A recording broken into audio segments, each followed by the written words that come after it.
If you saw my last video where I painted Athena, you'll know that I found her a bit intimidating.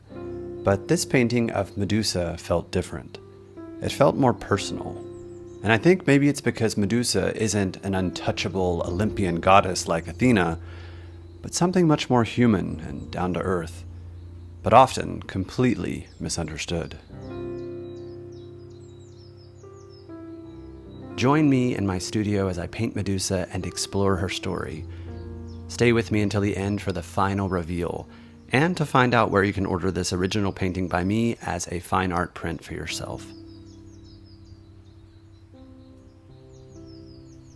In the earliest Greek sources, there's very little written about Medusa. We're told she's one of 3 Gorgon sisters, the word Gorgon meaning something like terrible or fierce. We also find out that the winged horse Pegasus sprang from her neck after the hero Perseus beheaded her, which feels very strange and very typical of Greek mythology. Something beautiful, almost divine, emerging from an act of violence. There's something about that image that always stayed with me, because even in that moment, something in Medusa doesn't just disappear. It transforms. It escapes. The ancient Greeks seem to have had multiple versions of her story.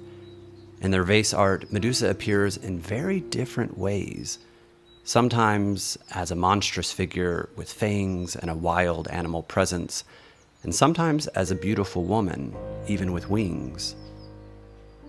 The poet Ovid gives a version that still shapes how we see her today. He imagined her as a human woman, a priestess, who is violated by Poseidon in Athena's temple and then punished for it, transformed into something monstrous by Athena, at least according to his retelling. There's something about that version I've always found haunting. Not just the horror of it, but the injustice. Medusa is punished for something she had no control over, and then killed for what she becomes. And even after that, her story doesn't end. Athena is often depicted wearing Medusa's head on her armor, Medusa's power stripped and repurposed. Medusa's story is only a small part of Greek mythology, but symbolically, there's so much there. I can't help but feel like it reflects a deeper cultural shift, from an older, nature-centered world to one built on order and hierarchy. Maybe Medusa represents something that no longer had a place, so she was pushed to the edge and seen as something dangerous. I wasn't interested in painting her as a monster, but as someone in harmony with nature, quietly resisting the forces that try to suppress her. I've always felt a connection to the outsider, to people who are misunderstood or pushed aside, and maybe that was my way into the painting. And then there are the snakes. People tend to fear them, but they often symbolize transformation and renewal, shedding old versions of themselves.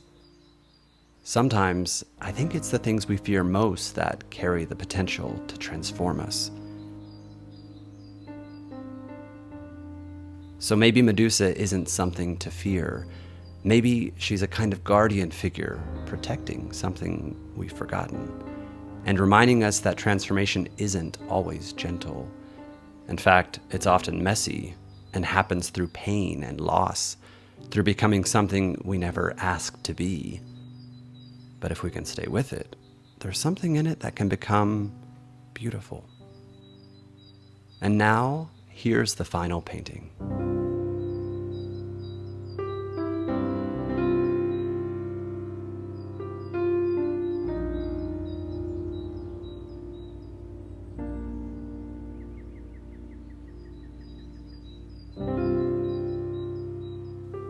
If you'd like to have this piece for your very own, or together with my Athena painting as a pair, I'm now offering exclusive fine art prints on beautiful museum quality paper from my website at lancehewison.com. The original painting is one of a kind and available for only one collector while it lasts. If you enjoyed this video, don't forget to subscribe and leave a like if it spoke to you. Take care, and I'll see you in the next one.